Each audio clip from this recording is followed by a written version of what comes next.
The script for this video comes from an article written in September 2016 by David Bentley Hart, a prominent American theologian. What I've done is gone through his paper line by line and tried to simplify what he was saying in ways that will make it easier for the general public to understand. My apologies to David if I have in any way distorted what he's actually said. I do hope that I have successfully distilled out the sincere milk of what he was trying to say.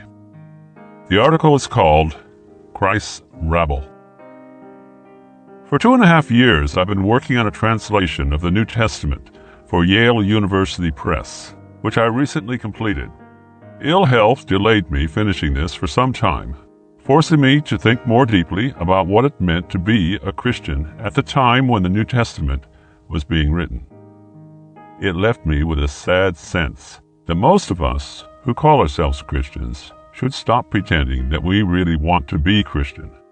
At least if a Christian is more than just someone who's baptized or who follows a set of religious observances and beliefs. We all fall short of the example that Jesus had, I know. But I think it is reasonable to ask whether in our wildest imaginings do we even want to be the kind of people that the New Testament describes as fitting the pattern of life in Christ? I think the fairly obvious answer is that we do not.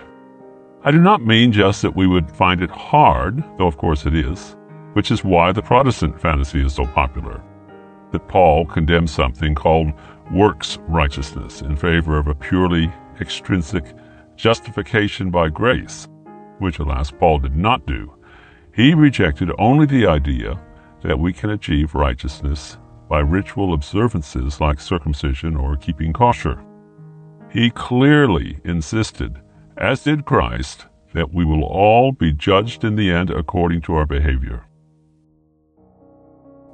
On the screen now is a list of passages which David cited as examples of Paul's emphasis on the need for good works. Let's go back to what David says in the article. What I really mean is that most of us would find New Testament Christians fairly obnoxious, doctrinally unsound, destructive, and irresponsible. My thoughts were probably influenced by a paper that I prepared during this same period, in which I argued that Christianity and capitalist culture are incompatible with one another. That capitalist culture is essentially atheist, no matter how much religious makeup you put on it. The rise of atheistic secularism is the direct result of capitalism, with its materialistic emphasis, taking people farther and farther away from God. Now, not everyone agreed with what I said in that paper, but one criticism in particular I had to agree with completely. I was accused of saying that the New Testament condemns wealth, not just as a moral danger, but as evil in itself. And yes, that is what I said. And my critic answered with great confidence that the New Testament does not condemn wealth in itself, but only a spiritually unhealthy preoccupation with wealth. Riches, in and of themselves, he insisted, are neither good nor bad. This seems quite reasonable, doesn't it? Certainly, we've all heard it said many times before, and we accept it as being true, without question. But the 2 years I had just spent immersed in the New Testament while doing that translation had made me immune to what is reasonable. My critic may have had common sense on his side, but I had the Bible on mine. And what the New Testament says is so clear and consistent that it's almost comical that anyone could have doubted my position. It's true that some interpretations throughout history have tended to soften the stronger statements about wealth in the New Testament, but that does not make those interpretations right. Clement of Alexandria may have been the first to gloss over what Scripture says about wealth and poverty. He talked about poverty that matters, humility and generosity, as opposed to poverty that does not matter, actually having no money, assuring wealthy Christians that as long as they were generous and humble, they need never be poor. Throughout the history of the church, this has been the approach, whether it was Christ or Paul or James who was condemning wealth. Whatever else the Reformation was, it was a movement towards spiritual complacency about the wealth of a growing middle class. Any feelings of guilt about being rich could now be classed as works righteousness. Grace, according to Protestantism, has set us free from the spiritual agony of trying to become holy by our behavior. In a sense, the good news announced at that time was that Christ had come to save us from the burden of Christianity. Kierkegaard felt that Protestants sanctified lukewarmness, giving him the impression of a Protestant, quote, knight of faith, as a fat, contented, and respected citizen strolling home with his mind set on nothing but the roast beef awaiting him when he got there. This spiritual heroism of everyday conformity has been so attractive that it may constitute Protestantism's single greatest contribution to Christian culture as a whole. I find it deeply appealing. But if, as its proponents insist, it grew out of some logic implicit in the gospel, it was a logic utterly invisible to those who wrote the Christian scriptures.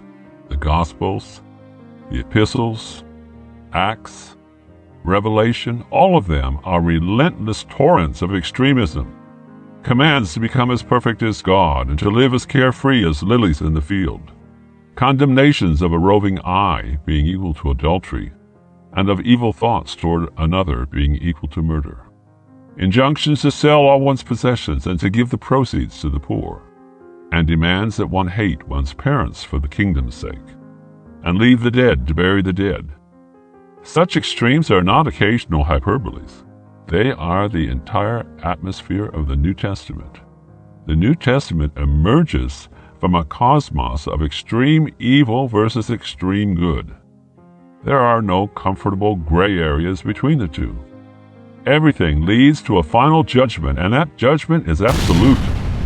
By contrast, the qualified, lukewarm, common sense interpretations are always false. It is true that some texts appear to condemn only an obsession with wealth. 1 Timothy 6, verses 17 to 19 is often cited as an example of this, though it probably should not be, and I'll explain that a bit later. Perhaps one can avoid serving both God and mammon only by having the right attitude toward riches. But if this were true, we would expect to find verses saying there's no harm in being rich if you came by it honestly and if you're using it well. Yet that is precisely what we do not find. Instead, we find still more uncompromising condemnations of wealth in and of itself. Christ condemned the getting and keeping of riches as such.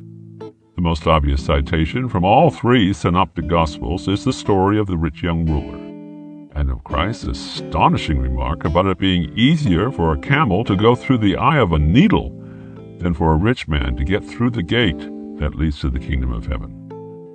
One can look everywhere in the Gospels for confirmation of this message. Christ clearly means what he says when he quoted the prophet, saying that he had been anointed by God to preach good tidings to the poor. To the prosperous, the tidings he bears are decidedly grim. Woe to you who are rich, for you are receiving your comfort in full. Woe to you who are full-fed, for you shall hunger. Woe to you who are laughing now, for you shall mourn and weep. He not only demands that we give freely to all who ask from us, but he explicitly forbids storing up earthly wealth. Christians rarely notice that these counsels are stated as commands. As Mary says, part of the gospel is that the Lord has filled the hungry with good things and sent the rich away starving. All of these statements on wealth and poverty are consistent with a theme that saturates the pages of the New Testament. It's there, for instance, in Paul's condemnation of greed. But James states the matter most clearly. Come now, you who are rich, weep, howling at the miseries come upon you. Your riches are corrupted, and moths have consumed your clothes. Your gold and silver have corroded, and their rust will be a witness against you, and will consume your flesh like fire.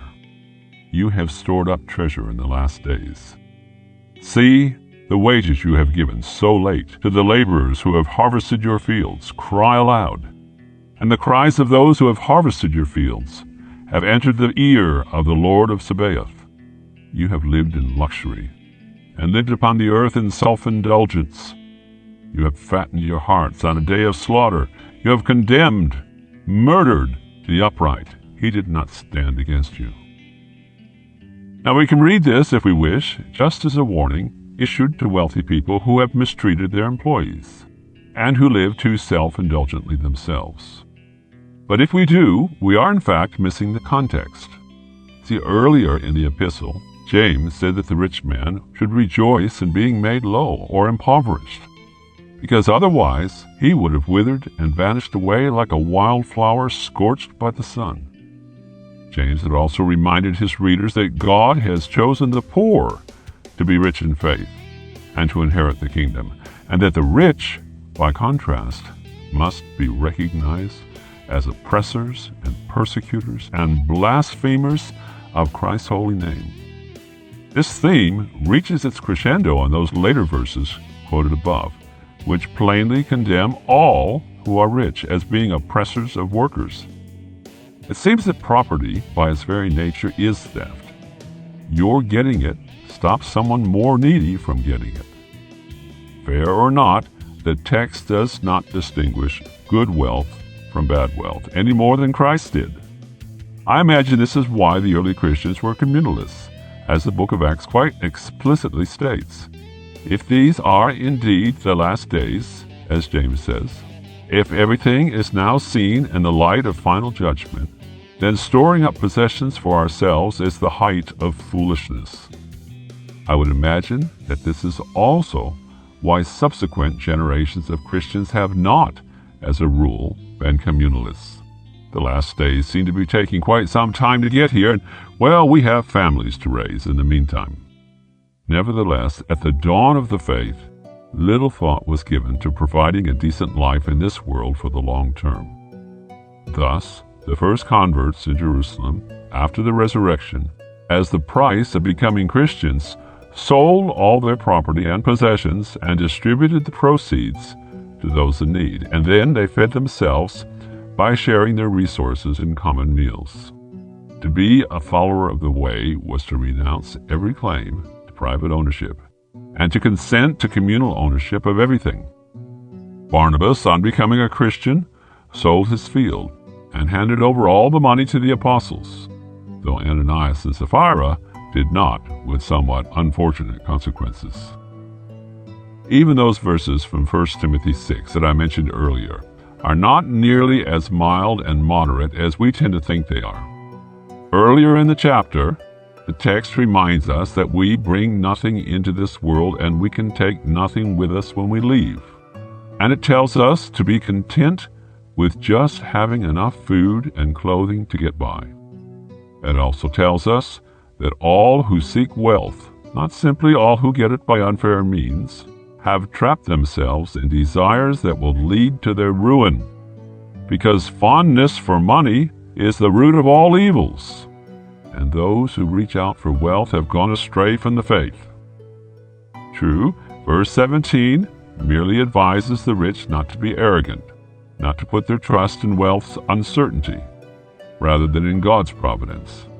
But verse 18 goes further and tells them not only to make themselves rich in good works, but also to become, well, here the customary translations are along the lines of generous. But the better renderings would be something like persons having all their possessions in common. Only thus, says verse 19, can the wealthy now store up a good foundation for the age that is coming, and reach out to take hold of the life that is real. This seems to have been the social philosophy of the early church in general. When Christianity arrived in Edessa, for instance, converts promptly became religious beggars, apparently owning nothing much at all. In the words of that very early manual of Christian life, the Didache, a Christian must never claim that anything is his own property, but must own all things communally with his brethren. Which brings me back to where I began. I do not know what to make of these observations, or how to deal with the harsh judgments of the New Testament. Most of us in the modern West, by comparison to other countries and other times, are rich. I cannot pretend ever to have embraced poverty myself. I do know, however, that I have no good reason to treat these judgments against wealth as mere exaggerations. Throughout the history of the Church, professing Christians have tried to believe that the New Testament supports the kind of people we are, when in fact, it supports the kind of people we are not. It supports the kind of people that we really would not even want to be. The earliest Christians were extremists, radical in their rejection of the values and priorities of society. Not just the obviously immoral aspects of society, but even society in its most reasonable and respectable forms. They were rebel.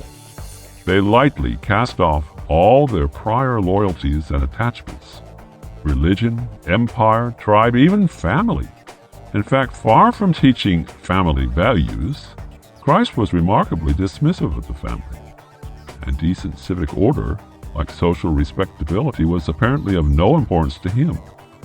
Not only did he not promise his followers worldly success, he told them to hope for a kingdom that is not of this world, and promised them that in this world they would win only rejection, persecution, tribulation, and failure. That was the pattern of life the early Christians believed had been given them by Christ. As I say, I doubt we would think highly of their kind if we met them today. Fortunately for us, the rich, those who have tried to be like them have always been few. Clement of Alexandria may have been making an honest attempt to accommodate the gospel to the realities of the empire in which they lived. But it was those other Egyptians, the Desert Fathers, who took the gospel at its word. Still, how many of us can live like that? Who can imitate that stubborn faithfulness? To live as the New Testament requires, we would have to become strangers and sojourners on the earth. To have here no enduring city, to belong to a kingdom that is truly not of this world. And we surely cannot do that, can we? Well, that's the end of the article, but I want to add some comments as to why I've included it here. David Bentley Hart has said in the article that he's not living as such a Christian himself. Very possibly he never will. But for starters, I want people who have never read the New Testament to understand that what I'm saying here on this channel is not fanatical exaggerations. Here is a highly respected theologian with a lot of knowledge about the Bible and about Hebrew and Greek, saying precisely what I've been saying since this channel started. On the whole, what I have been passing on are very simple truths. Truths about what Jesus requires of his followers, and truths about how universal the rejection of Jesus has been throughout the entire history of the church. But I also have a bit of a dream, which is that perhaps over a few more years, people like David Hart and Francis Chan, and who knows, maybe even Torben Sundegaard and David Platt, will find room in their own busy schedules to listen to the voice of Jesus speaking to them as he did to the early disciples. They don't have to join me, but if we could get a little bit of inertia going through our own obedience, we would not have to talk only about those beggar Christians in Egypt in the first centuries after the resurrection. I believe the world is ripe for such a revival of real faith and the things that Jesus really said right now in these last of the last days. As for me, I'm not perfectly following Jesus either. Our little teams around the world are on the whole pretty well-off beggars. We do in fact mostly survive by eating the scraps that society throws out and by small donations from people to whom we witness on the streets. We're doing our best to pattern it on how the first Christians did it, and it's working. So well so that a tiny handful of us are now reaching about 1 million people every 2 months, and the numbers are growing. We're still small fry compared to the big names, but the exciting thing is that we are doing it according to the pattern that Jesus and the early church have laid out for us in Scripture. I honestly think that this message, preached in this way, has the potential to revolutionize the entire world. If you would like to be a part of this, please write to me today.